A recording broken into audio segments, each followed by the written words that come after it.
Φαλκονέρα μπορεί στους νεότερους να μην λέει πολλά. Στους μεγαλύτερους όμως λέει και πολλά και δυσάρεστα. Αφού αυτή η θαλάσσια περιοχή κοντά στη Μήλο έχει συνδεθεί με τη μεγαλύτερη ίσως ναυτική τραγωδία της χώρας. Διαβάζω το χρονικό από εφημερίδα της εποχής. 7 Δεκεμβρίου του 1966, ώρα 7 το απόγευμα, λιμάνι Σούδας Χανίων. Το επιβατηγό οχηματαγωγό πλοίο Ηράκλειον, με προορισμό τον Πειραιά, είναι έτοιμο να αναχωρήσει παρόλο που οι καιρικές συνθήκες είναι πολύ άσχημες. Στις 8:40, λίγο μετά τον Απόπλου, φτάνει στο λιμεναρχείο Χανίων σήμα, το οποίο προειδοποιεί για ισχυρούς ανέμους εντάσσεως ενέμποφορ και απαγορεύει τον Απόπλου. Το Ηράκλειον, αφού απέπλευσε και έπλεε στη θαλάσσια περιοχή της Φαλκονέρας, μυρτό ο πέλαγος, κοντά στην ίσο Μήλο, λόγω του υψηλού κυματισμού και της συνεχής ταλαντώσης, αρχίζει και κλειδονίζεται επικίνδυνα. Στις 2 το βράδυ φτάνουν τα πρώτα σήματα «Βυθιζόμεθα». Το σήμα επαναλήφθηκε 2 φορές και μετά ακολούθησε σιγή. Το Ηράκλειο βάζει πλώρη για το βυθό στην περιοχή Φαλκονέρα, σε βάθος το οποίο υπολογίζεται στα 585 με 800 μέτρα. Δεκάδες άνθρωποι βρέθηκαν στη θάλασσα παλεύοντας για να κρατηθούν στη ζωή. Πολύ περισσότεροι εγκλωβίστηκαν μέσα στις καμπίνες και πέθαναν αβοήθητοι. Σε 10 μόλις λεπτά χάθηκαν 230 ψυχές από τους 73 ναυτικούς του πλοίου και τους 200 επιβάτες σώθηκαν μόλις οι 46. Από αυτούς λοιπόν τους 46 διασωθέντες, ο ένας βρίσκεται απόψε εδώ και μάλιστα ήρθε από τη Νέα Υόρκη για αυτό το λόγο, για να αναζητήσει το σωτήρα του εκείνη τη μοιραία νύχτα του 1966. Τον άνθρωπο που τον κράτησε σφιχτά από τις παλάμες την ώρα του μεγάλου χαμού και του έσωσε τη ζωή. Τον κύριο Δημήτρη Οικονόμου, που αν ζει θα πρέπει να είναι σήμερα 85 χρόνων. Ο αποστολέας, ο κύριος Αντώνης Καμπούρης, 63 χρόνων σήμερα, έρχεται από την Αστόρια της Νέας Υόρκης για να ακουμπήσει εδώ το βαρύ φορτίο της ευγνωμοσύνης που κουβαλάει σχεδόν 43 χρόνια. Ο κύριος Καμπούρης είναι κοντά μας.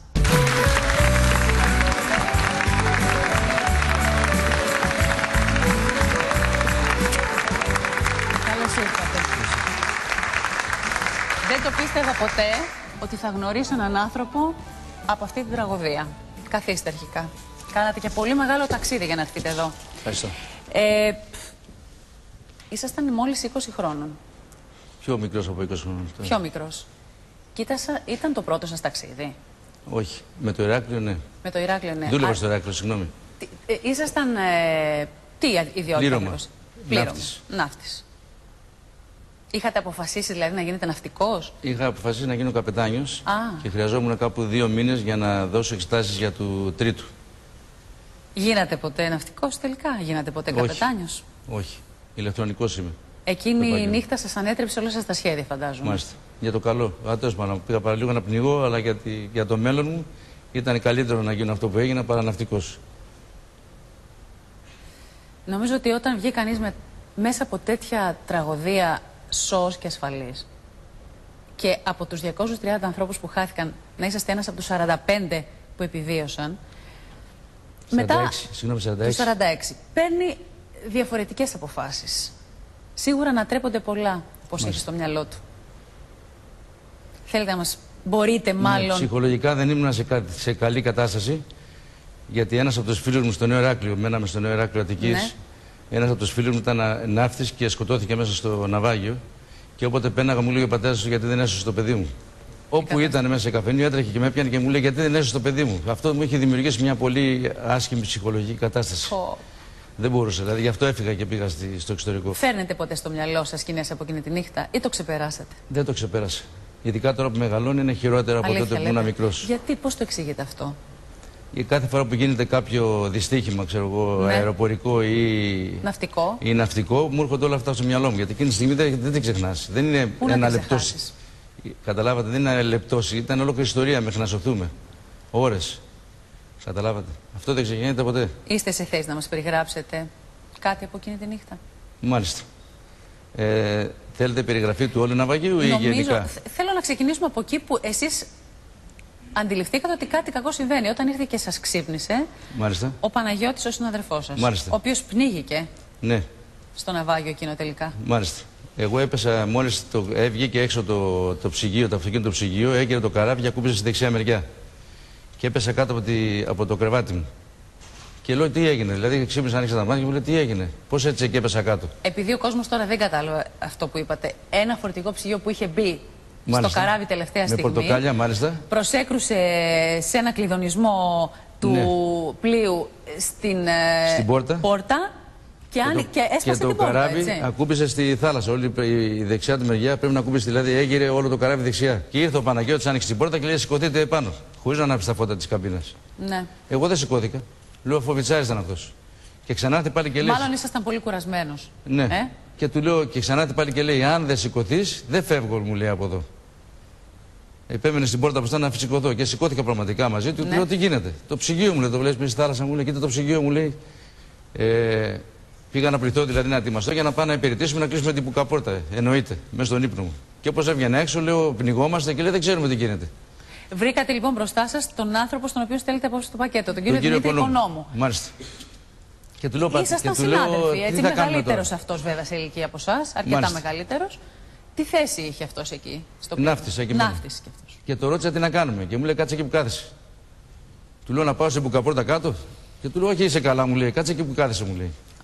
Εγώ δηλαδή, άμα δεν μου λέγε τίποτα, θα πήγαινε κάτω εννοείται στην μπουκαπόρτα να βοηθήσει. Στα πρώτα 10 λεπτά. Δεν ήξερα, δεν φοβόμουν, δεν είχα τρομάρα δηλαδή. Και μου λέει: κάτσε εκεί που κάθεσαι, πού πας, μου λέει. Είχατε προφανώς άγνοια κινδύνου. Λοιπόν, και πάω να πάρω στο Σίβιο. Ήσασταν 19,5. Μάλιστα. Πάω να πάρω στο Σίβιο και βγαίνει το καράβι απότομα. Και ήταν τα βούλιαζε δηλαδή. Και πέφτω με το κεφάλι κάτω και σένομαι στο κατάστρωμα του καραβιού και χτυπάω το πρόσωπό μου. Και γυρνάω ανάποδα, ξαναμπαίνω μέσα στην καμπίνα μου και δεν υπήρχαν σωσίβια. Ένα σωσίβιο που είχε με καμπίνα που είχε 6 κερβάτια, 6 ναι, κουκέτες και είχε μόνο ένα σωσίβιο. Και τι κάνατε? Και το πήρε το παιδί ένα που μένα μαζί και έφυγε. Και έμεινα τώρα χωρίς σωσίβιο. Πάω στην άλλη μεριά, σε μια άλλη καμπίνα και λέω: άμα βρω και σωσίβια, βρήκα. Που μέναν κάτι άλλη ναυτική. Και τα ανοίγω και με το που τα ανοίγω μπαίνουν μέσα επιβάτες, ο θερμαστής που σώθηκε ο μοναδικός ήρθε μέσα και του έδωσε σωσίβια. Και έμεινε μέσα ένα μαξιλάράκι. Τους δώσατε τα σωσίβια? Τους έδωσα τα σωσίβια έξω. Όσα βρήκατε, τους τα δώσατε? Ναι, όλα, ό,τι είχε μέσα στην τουλάβα και αυτά γίνανε σε δευτερόλεπτα. Νομίζω 8-9 σωσίβια ήταν. Και δεν κρατήσατε ένα για εσάς? Και κράτησα μέσα εγώ ένα μαξιλαράκι. Έμεινα. Και μου λέγε μάλιστα κάποιο σωσίβια, του λέω: κοιτά τι έμεινε, του λέω: δεν έχετε. Κοιτάξτε πουθενά λούτς, λέω. Αυτό έμεινε τώρα μόνο. Και το βάζω στην αριστερή μου αγκαλιά και βγαίνω έξω για να πέσω. Το καράβι έγερε. Για να πέσετε στη θάλασσα? Στη θάλασσα. Δηλαδή, όχι δεν είναι θάλασσα μπροστά μου, ακολουθεί από εδώ μέχρι απέναντι. Βέβαια. Και βλέπω απέναντι τον εικονό μου. Και του λέω: πατέρα, του λέω: μην κάνεις κανένα αστείο και πέφτεις. Πατέρα τον λέγατε? Τον έλεγα πατέρα. Του λέω: είσαι τελευταία στιγμή που σε βλέπω. Γιατί το λέγατε πατέρα? Γιατί στο μυαλό μου και τη στιγμή μου ήταν έτσι. Του λέω: εσύ είσαι ο πατέρα μου, σε βλέπω. Αν θα πνιγώ, του λέω: εσένα βλέπω ως πατέρα μου. Αυτό του πατέρα. Ήταν και μεγαλύτερος μου, ξέρετε, και τη στιγμή. Ήτανε μεγαλύτερος σας καμιά, ξέρω, 25 χρόνια? Δεν ήταν 25, ήταν. Ναι, καλά λέτε. 40 τόσο χρόνο ήταν τότε. Ναι. Και του λέω: μην τυχόν κάνει αστείο και πέσει. Άμα πέσει, του λέω: τελείωσα εγώ. Και μου λέει: εντάξει, μου λέει: πέσε, μου λέει με τη μούρη. Έλα σε ένα σημείο εκεί που δεν είναι τους κάβους και μετά από εκεί και πέρα μου λέει: θα σε βοηθήσω. Να συρθείτε δηλαδή κοντά του. Ακριβώς. Ουσιαστικά αυτό σας είπε. Και φτάσαμε σε αυτό το σημείο και ανοίξαμε τα πόδια ένα με τον άλλο, κρατηθήκαμε και με έφερε απέναντι. Και κατόπιν μου λέει: θα πέσω πρώτος, για να πέσουμε μαζί και σκοτωθούμε, μου λέει: θα πέσω πρώτος, μέτρησε μέχρι το 10 και μετά θα πέσει εσύ. Και άρχισα και με έπεσε αυτός πρώτος και μετά είπα και εγώ: 1, 2, 3, 4, 5. Και πέσαμε.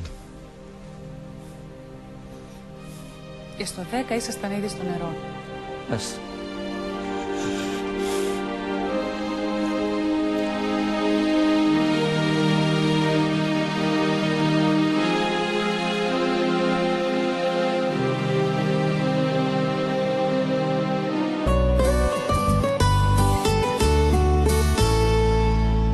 Εκείνη τη στιγμή που πέσατε στη θάλασσα, τι συνέβαινε γύρω σας? Πέσαμε από μεγάλο ύψος, σαν να λέτε πάνω από εκεί, όπως είναι εδώ τα φώτα, σε ένα χανές πράγμα, γιατί ήταν σκοτάδι. Σε ένα μαύρο πράγμα, σε μια πίστα. Και με έπιασε ένα κύμα και με εξαφάνισε και φώναζα πατέρα, πατέρα, αλλά με τη φασαρία και τα αυτά, πού να μ' ακούσει ο πατέρας. Του φώναζε, μετά σταμάτησε. Και με πήρε ένα κύμα σαν να παίρνει στην αγκαλιά σου, εγώ ένας Άγιος που λένε. Για να πάνω από τις αγιώσεις, σαν να σε παίρνει κάποιος στην αγκαλιά του και ανέβαινα και κατέβαινα. Ανέβαινα πάνω και του το καράβι, τι έγινε. Εσείς το μαξιλαράκι αυτό το είχατε? Ναι, δεν τα άφηνα με τίποτα. Είναι σαν το μαξιλαράκι που κάθεσαι. Στο σίδιο, ναι. Γιατί δεν είναι ότι κολυβάς, πώς θα αντέξει. Και εκείνο ήταν η σωτηρία μου, το μαξιλαράκι. Και φώναζα πατέρα, πατέρα, πατέρα, τίποτα. Σε ένα σημείο πέρασε κάποιο καράβι που έκανε τοπικά. Και ακούγαν πολλές φωνές. Βοήθεια, βοήθεια, βοήθεια. Αλλά αυτό έφυγε μπροστά μας. Δεν σας άκουσε? Και φωνάζαν όλοι βοήθεια, βοήθεια. Μετά φώναζα ποιος είναι εκεί κοντά, ελάτε να κάνουμε ξεροπαρέα. Μετά δεν άκουσα τίποτα. Και βρεθήκαμε μετά με 5-6 άτομα. Την ώρα εκείνη που προσπαθούσατε να κρατηθείτε από το σωσίδιο και να επιβιώσετε ουσιαστικά, οι άνθρωποι που ήταν δίπλα σας τα κατάφεραν όλοι? Είμαστε εκεί που έπεσα στη θάλασσα μετά από μια ώρα, δεν ξέρω πόση ώρα. Συναντήθηκα με 6-7 άτομα. Και ένας ήταν ο θερμαστής με τον Καράμπελα, δεν θυμάμαι το επώνυμο του θερμαστή, ο οποίος είχε στο Σίβιο και το παιδάκι αυτό που σώθηκε ο Καράμπελας 16 χρονών, τα κουμπούσε πάνω του. 16 χρονών. Ήταν ο μόνος από τη μηχανή που σώθηκε. Ο θερμαστής του είχα δώσει εγώ το Σίβιο. Δεν σώθηκε κανένας άλλος από τη μηχανή. Και ο Καράμπελας στηριζόταν και του λέω: επειδή μας χτυπάγαν τα κύματα, να χωριστούμε 2-2. Και εγώ πήγα με ένα άλλο παιδί μαζί και πιάσαμε ένα ξύλο άσπρο, αλλά αυτό το παιδί μετά από μια ώρα-δύο πάγωσε. Και έμεινα μόνος με ένα ξύλο μακρύ και το μαξιλαράκι. Τον Οικονόμου πότε τον ξαναείδατε μετά? Μόλις πέρασε λίγη ώρα, δεν ξέρω τι έκανε, πέρασε ένα ρώσικο καράβι που μου είπαν μετά, δεν ήξερα ότι ήταν ρωσικό, αλλά ένα καράβι μεγάλο, αδιανό. Και ήταν ψηλό. Και είδα ένα ναύτη ψηλά με τα κέλια και μας κοιτούσε. Και λέω: αφού με είδα, αυτός θα έρθει. Και αντί να έρθει πάλι σε μένα, πήγε μακριά. Και έμαθα μετά ότι έπιασε τον άλλο τον ναύτη, έναν Κώστα. Είμαστε 3 ναύτες που σωθήκαμε. Ο Κώστας, εγώ και ο Οικονόμου. Και έπιασε, αλλά έδωσε σήμα στο αγγλικό το ανακαλυευτικό και ερχόταν κατά πάνω. Να έρθει να σας βρει. Να με σώσει. Μου στέλνω στο Σίβιο από το ανακαλυευτικό, πάνω τα κουμπίσω και πάνω πάω κάτω την καρίνα του καραβιού. Και φεύγω μακριά, το παράτησα και του λέω: δεν μπορώ στα αγγλικά. Και στείλανε έναν ναύτη κάτω, μου ξαναστείλανε το Σίβιο και με τραβήξανε κατευθείαν επάνω. Γιατί είχατε χάσει τις δυνάμεις σας, είχατε... Ναι, δεν μπορούσα άλλο. Εξοδοθεί. Και όταν ανεβήκατε στο καράβι? Πήγανε, μου κάνανε μπάνιο και μου είπε ο καπετάνιος: δεν μπορώ να σε ταΐσουμε, μου λέει. Μόνο μια σούπα μπορώ να σου δώσουμε, τον νόμο το ναυτικό. Μου έδωσε σούπα και τα λοιπά, μου λέει: ξεκουράσου. Και μετά από λίγη ώρα μου λέει: έλα να σου πω κάτι. Έχουμε πιάσει κι άλλο ένα, μου λέει από κάτω. Έχει να του μιλήσει αγγλικά, δεν μιλάει. Και πάω κάτω και ήταν ο κύριος Οικονόμου ξαπλωμένος στην κουκέτα και έτρεβε τα μάτια και λέει: δεν μπορώ, Θεέ μου, δεν μπορώ να δω τα μάτια μου. Έχω λάδια στα αυτιά μου και στα μάτια μου, δεν μπορώ. Και πάω από πάνω του και μου λέει: και πήγα να πάθει καρδιακή προσβολή. Αντώνη, μου λέει: σώθηκες, δεν το πιστεύω, μου λέει: Αντώνη, μου σώθηκες. Μου είπε αμέσως. Και σηκώθηκε και πήγαμε πραγματικά μας πάνω στη γέφυρα, γιατί δεν μπορούσε να καθίσουμε μέσα στο καράβι. Και μας λέει ο καπετάνιος: σας παρακαλώ, μην είσατε πάνω, γιατί πιάνουμε, λέει, νεκρούς. Πιάσανε 9 πνιγμένους. Σας παρακαλώ, καθίστε, λέει, από κάτω. Και μόλις τελειώσαν και πάμε για τον Πειραιά, μας είπαν: ελάτε πάνω. Και για να μπούμε στον Πειραιά χρειαζόμαστε άδεια. Λέει: θέλετε να πιλοτάρετε το καράβι εσείς? Λέω: εντάξει. Μόλις μπαίναμε στον Πειραιά μέσα, μας λένε: δεν έχετε άδεια, πού πάτε? Και του λέμε: είμαστε ναυαγοί του Ηρακλείου. Εντάξει, πηγαίνετε, φωνάζανε μέσα. Και πήγαμε στον Πειραιά, περιμένουν χιλιάδες κόσμος. Και γιατί είμαστε οι πρώτοι που μπήκαμε μέσα. Πότε τον είδατε τελευταία φορά τον κύριο Οικονόμου? Τον Οικονόμου από τότε έχω να το δω. Από το νοσοκομείο το Τζάνι. Σας πήγαν λοιπόν στο νοσοκομείο. Πόσες μέρες νοσηλευτήκατε? 9 μέρες μείναμε στο νοσοκομείο. Και όταν αποχωριστήκατε, τι είπατε ο ένας τον άλλον? Ο κύριος Οικονόμου είχε οικογένεια ο άνθρωπος και είχαμε, όπως σας είπα, ψυχολογικά αυτά. Δεν θέλαμε να ακούσουμε δηλαδή για το ναυάγιο. Πώς να σας εξηγήσω? Ναι, καταλαβαίνω. Γιατί είμαστε σε πολύ χάλια κατάσταση, καταλάβατε. Φυσικά. Έφυγα εγώ, έφυγε ο κύριος Οικονόμου, τώρα ήρθα σε μια ηλικία και λέμε: πού είναι αυτός ο άνθρωπος? Ήμουν στην Αμερική και λέω: και εσείς φύγατε στην Αμερική μετανάστης. Μάλιστα. Και κάνατε οτιδήποτε άλλο πέρα από ναυτικά θέματα. Μάλιστα. Και σπούδασα ηλεκτρονικός. Και αληθεύει ότι στον πρώτο σας το γιο δώσατε το όνομα του φίλου σας, του Παναγιώτη, που σας ξύπνησε εκείνο το μοιραίο βράδυ? Και πήγα και βρήκα και την οικογένειά του, τον αδερφό του στον Καναδά πήγα και τον βρήκα. Για να τους ησυχάσω, γιατί δεν ξέραν τι έγινε με τον αδερφό του. Και τους είπα ότι ήμουν μαζί του μέχρι την τελευταία στιγμή. Μάλιστα. Και δεν έπεσε γιατί μας είπε: φυγέτε, εγώ δεν ξέρω κολύμπη. Αυτό σας είπε? Μάλιστα. Ο Παναγιώτης. Όποτε θυμόσαστε τον άνθρωπο στον οποίο στέλνετε απόψε το πακέτο, τι σκέψεις έχετε γι' αυτόν? Ότι είμαι ευγνώμων που μου παραστάθηκε σαν πατέρας στην πιο δύσκολη στιγμή της ζωής μου.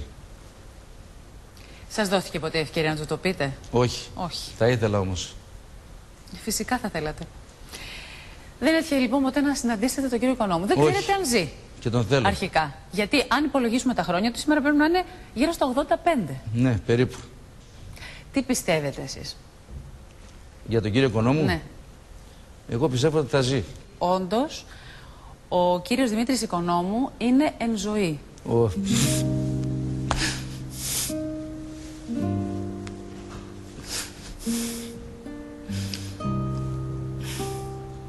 Έχει 4 παιδιά.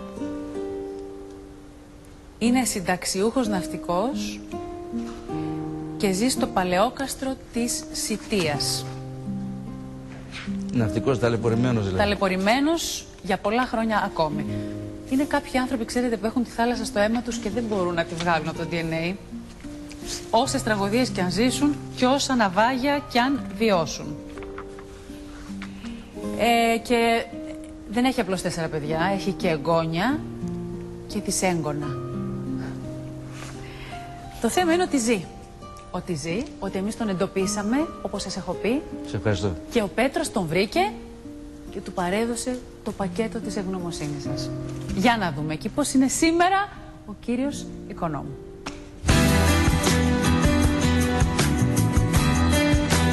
Εντοπίσαμε τον παραλήπτη του σημερινού μας πακέτου, κύριο Δημήτρη Οικονόμου, στην ιδιαίτερη πατρίδα του, το Παλέκαστρο Σιτίας.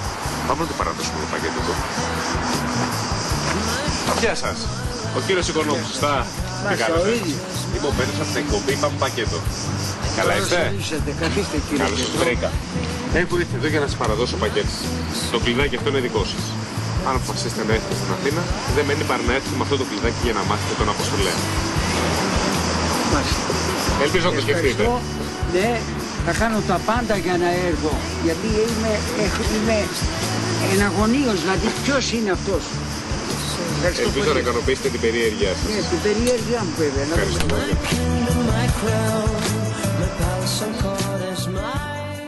Δεν έχει αλλάξει καθόλου. Αλήθεια λέτε? Δεν έχει αλλάξει. Είμαστε σαν να είμαστε δεμένοι μεταξύ μας. Τι το έχετε βάλει μέσα στο πακέτο? Αυτό που σας είπα, το μήνυμα. Το σημείωμα αυτό? Το σημείωμα. Που τον αποκαλείτε πατέρα? Μάλιστα. Ότι μου στάθηκε σαν πατέρα στο πιο δύσκολο σημείο της ζωής μου. Αυτό το βάλαμε στο πακέτο. Λοιπόν, γιατί έχω κι εγώ την ίδια μέσα σε αγωνία αυτή τη στιγμή, να δω αν θα τον έχουμε απόψε και αν θα καταφέρει να διαβάσει το σημείωμα. Παρότι μας διαβεβαίωσε ότι θα κάνει τα πάντα για να έρθει, εγώ πρέπει να φωνάξω τον Πέτρο να έρθει απόψε εδώ, να μας πει αν όντως θα μπορέσουμε να έχουμε μαζί μας τον κύριο Οικονόμου, Πέτρο μου. Πες. Ο κύριος Οικονόμου βρίσκεται κοντά μας. Μπράβο, Πέτρο μου, μπράβο.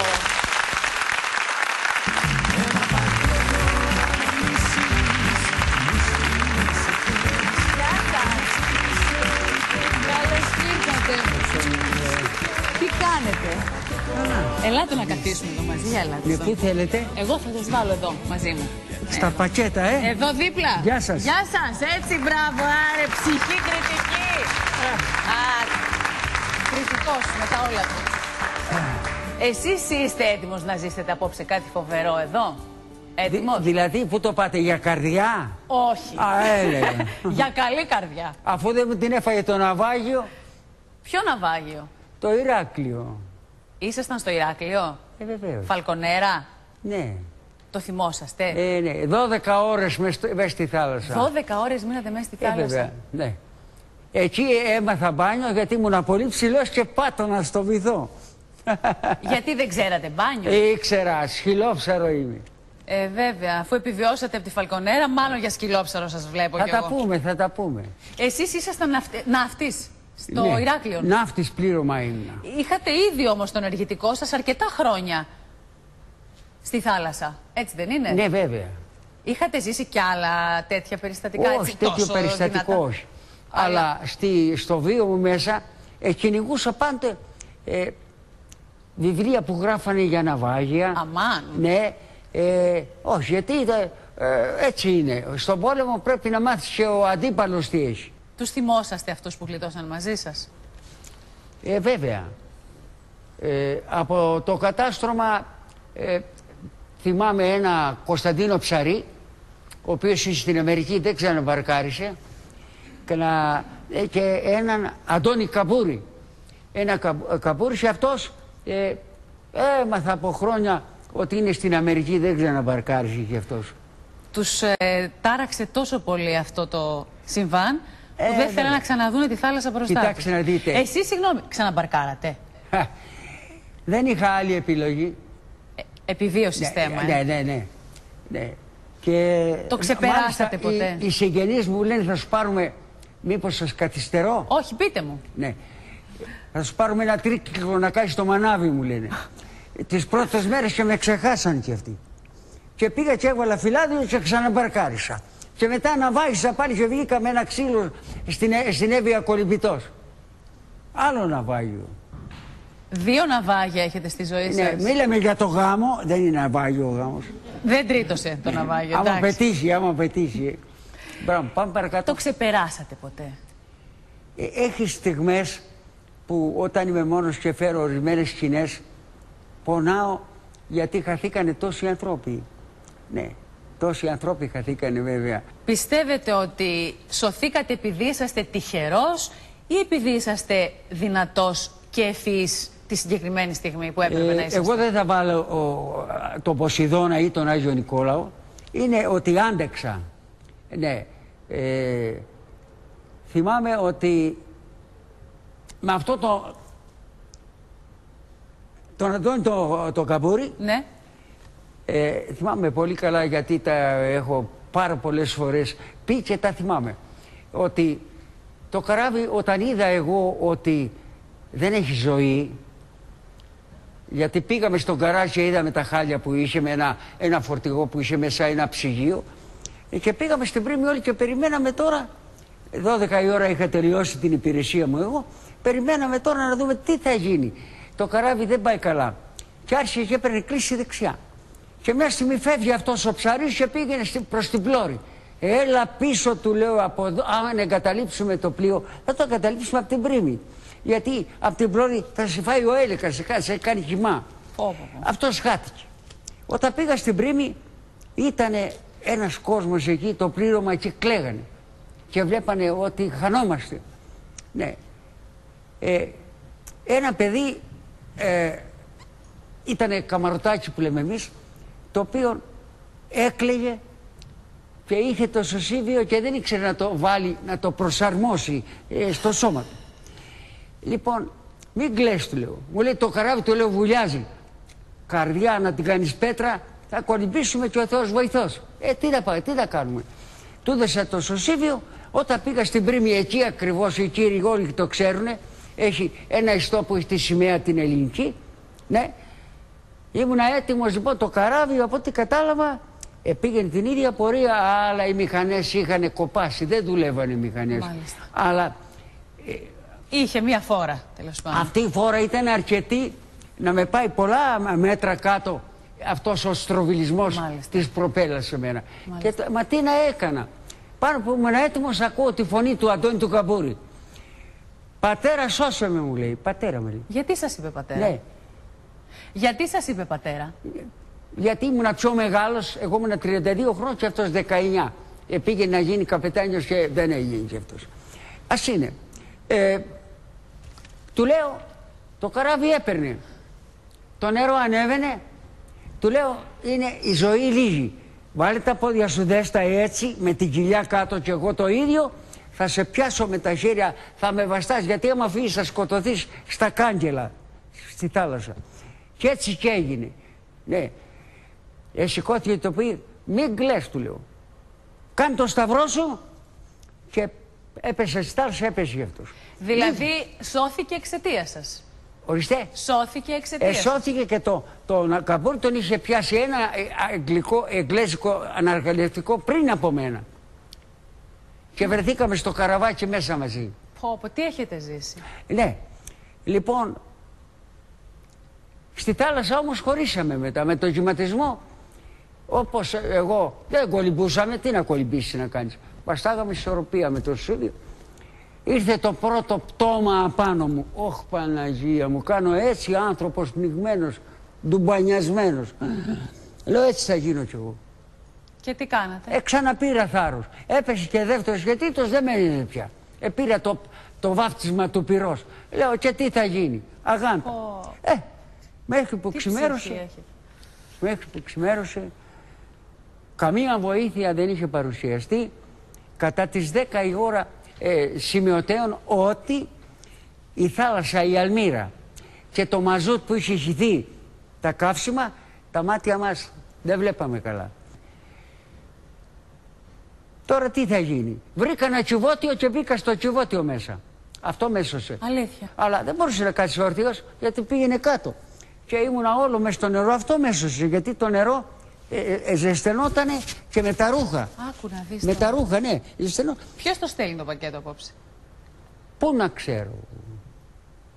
Πού να ξέρω. Ποιος θέλετε να είναι? Ποιος πρέπει να θέλω εγώ? Ένας κάποτε που με αγάπησε πολύ, είχαμε πολλές σχέσεις. Ναι, αλλά όλη μας τη ζωή έχουμε γνωρίσει πολλούς ανθρώπους στο παρελθόν. Δεν μπορώ να υποθέσω ποιος είναι. Δεν μπορώ. Το κλειδί το έχετε? Βέβαια. Αυτό δεν είναι? Αυτό είναι. Άντε να τα ανοίξουμε το για πακέτο. Να δούμε το μυστικό. Άντε να δούμε τι κρύβει μέσα ναι. αυτό το πακέτο σήμερα για σας. Γεια. Όπα. Τι είναι μέσα εδώ?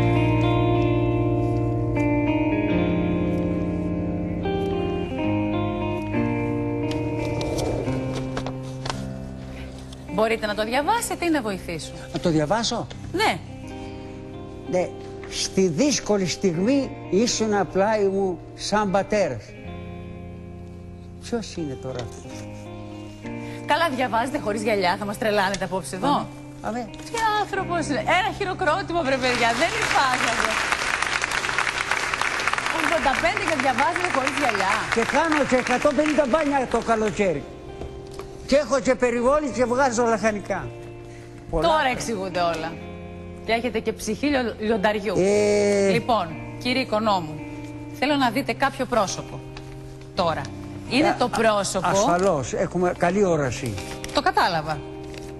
Είναι το πρόσωπο που σας έγραψε αυτές τις γραμμές. Αυτά εδώ? Ναι. Για να δούμε. Είμαι κι εγώ περίεργος. Για να δούμε ποιος μπορεί να αποκαλεί πατέρα τον γνωρίσω, ναι. Τον κύριο Οικονόμου απόψε. Αποκαλύψτε μας τον Αποστολέα.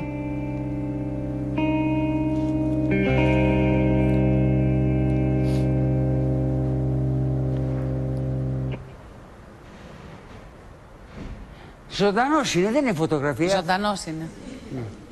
Τον επαρμορτός. Σαν να μου φαίνεται πως είναι ο Αντώνης Καμπούρης. Πού το καταλάβατε? Από το γέλιο του, γιατί ήταν το γέλιο του μοιάζει. Ναι, έχει πάρει κιλά.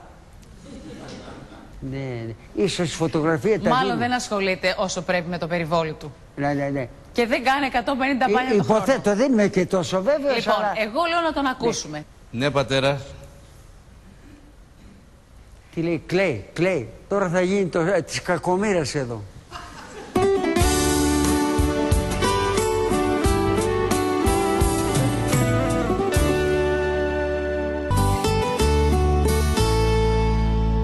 Ήρθα να σε δω, πατέρα, μετά από 43 χρόνια. Σε ψάχνω να σε βρω. Πατέρα. Και χαίρομαι που σε βρίσκω και σε πολύ ωραία κατάσταση. Φαίνεσαι πολύ ωραίος. Και είμαι πολύ συγκινημένος. Αυτός είναι.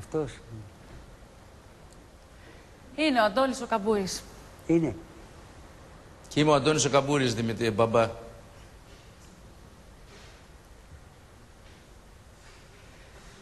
Σας λέει πατέρα, Σας αποκάλεσε πατέρα 2 φορές. Δεν σβήνει αυτό. Βαπτιστήκαμε εκείνη τη νύχτα.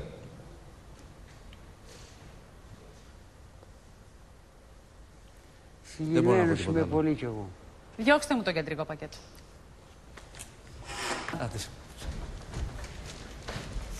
Τώρα! Γεια σου ρε Αντώνη μου! Μεγάλο μου. Τι κάνεις? Μεγάλο μου. Καλά είσαι? Αγάπη μου. Καλά είσαι? Δεν άλλαξες καθόλου κούκλο μου. Δεν άλλαξες. Δεν άλλαξα. Έλα μου. Γέρασε εντάξει, θα το πρόσωπο σου το ίδιο. Και κόντινες. Ήσουν πιο ψηλός από Εγώ μένα. κάνω ενές μογκομπέλες. Ολόκληρο θηρίο ήσουν. Αλλά δεν πειράζει. Καλά να είσαι. Ήμουν αλλιώς. Καλά να είσαι. Τι να κάνουμε τώρα, Αντώνη. η οικογένεια καλά είναι. Πόσα χρόνια θα σου δω έτσι μπροστά μου, τότε θυμάσαι μπροστά. Έτσι ήσουν μακριά. Θα κάτσουμε λιγάκι, Καθίστε λίγο, γιατί. Ευχαριστώ για το σημείωμα. Παρακαλώ. Ναι. Τι να πούμε τώρα, Αντώνη. Από τόσα χρόνια αυτή ήταν μια τραγωδία. Είναι μια πολύ δυνατή στιγμή αυτή. Δύο ναυαγοί επιζήσαντες από το Φαλκονέρα να ξαναβρίσκονται μετά από 43 χρόνια. Και τώρα που το βλέπω σαν να ήταν χθες. Σαν να μην πέρασαν. Είναι πολύ δύσκολο να βγάλετε έξω από τις μνήμες σας τις στιγμές που σας δέσανε, το καταλαβαίνω. Αλλά θα δημιουργηθούν από εδώ και πέρα καινούργιες εικόνες συνύπαρξης. Θα πάω να επισκεφτώ στο χωριό. Λοιπόν, σας ευχαριστώ πάρα πολύ που ήσασταν απόψε εδώ. Χαίρομαι πολύ και είμαι πολύ περήφανη που σας γνώρισα, κύριε Οικονόμου. Να είστε καλά. Με τιμήσατε πάρα πολύ που Πολύ ήρθατε απόψε στην εκπομπή. Σας ευχαριστώ που μας εμπιστευτήκατε. Και εμείς σας ευχαριστούμε. Κύριε Καμπούρη, να είστε καλά. Ευχαριστούμε πάρα πολύ. Και να μπορέσετε κάποτε να σβήσετε τις κακές μνήμες. Πιστεύω. Από εκεί. Να ευχαριστήσω και το κοινό. Βεβαίως. Ευχαριστούμε πολύ. Από εκεί. Καλά να είστε. Το καλό. Πάμε,